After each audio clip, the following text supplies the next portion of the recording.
Hello दोस्तों, कैसे हैं आप सब। आज की हमारी कहानी है गुरु शिष्य और किसान। बहुत समय पहले की बात है। एक गुरु और शिष्य थे। वे दोनों बनारस में रहते थे। एक दिन किसी कार्यवश उज्जैन जा रहे थे। उज्जैन जाते जाते उन्हें रास्ते में ही रात हो गई। चारों ओर घना जंगल था और अंधेरी रात थी। इस तरह रात्रि में जंगल में रुकना सुरक्षित नहीं था। रात होने पर भी दोनों चलते रहे। तभी उन्हें एक गांव दिखाई दिया। गुरु और शिष्य दोनों ही गांव में चले गए। गांव में उन्हें एक झोपड़ी दिखाई दी।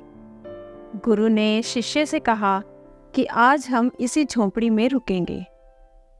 गुरु और शिष्य दोनों झोपड़ी में गए और झोपड़ी का दरवाजा खटखटाया। झोपड़ी से एक गरीब आदमी बाहर आया और गुरुजी उस व्यक्ति से बोले, हम दोनों बहुत दूर से आ रहे हैं और रात्रि अधिक हो गई है। जंगल में रहना खतरे से खाली नहीं, इसलिए हम रात्रि में यहाँ रुकना चाहते हैं। वह व्यक्ति गरीब अवश्य था, किंतु दिल से बहुत नेक इंसान था।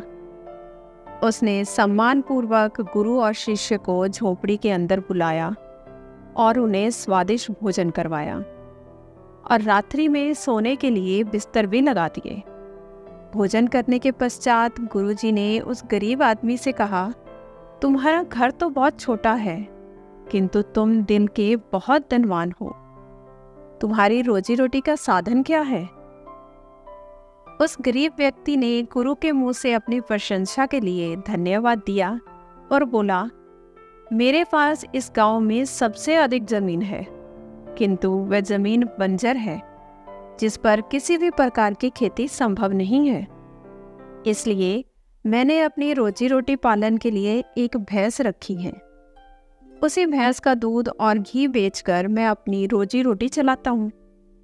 उस व्यक्ति की बात गुरुजी को कुछ अजीब सी लगी, किंतु वह कुछ नहीं बोले और सोने चले गए। देर रात में गुरुजी उठ गए और अपने शिष्य से चलने के लिए कहा।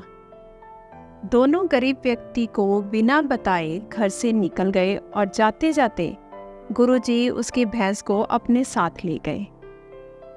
अपने गुरु का यह आचरण शिष्य को अच्छा नहीं लगा और वह बोला, गुरुजी, इस गरीब व्यक्ति के पास रोजी रोटी का यही एकमात्र साधन है।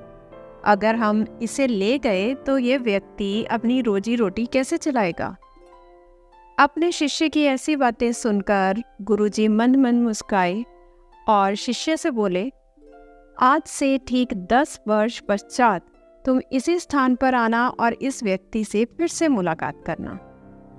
भोर होने से पहले ही गुरु और शिष्य भैंस लेकर उस गांव से बाहर निकल गए।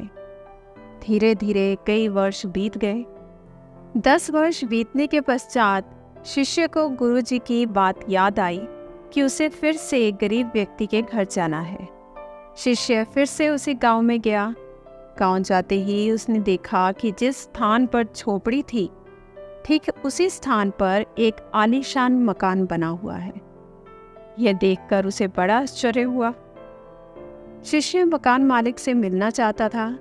जैसे ही शिष्य मकान के पास गया, उसने उसी गरीब व्यक्ति को देखा, किंतु इस बार गरीब व्यक्ति बहुत अच्छे कपड़े पहने हुए था और देखने में बहुत ही संपन्न प्रतीत हो रहा था। शिष्य उस व्यक्ति के पास पहुंचा और बोला, क्या आपने मुझे पहचाना?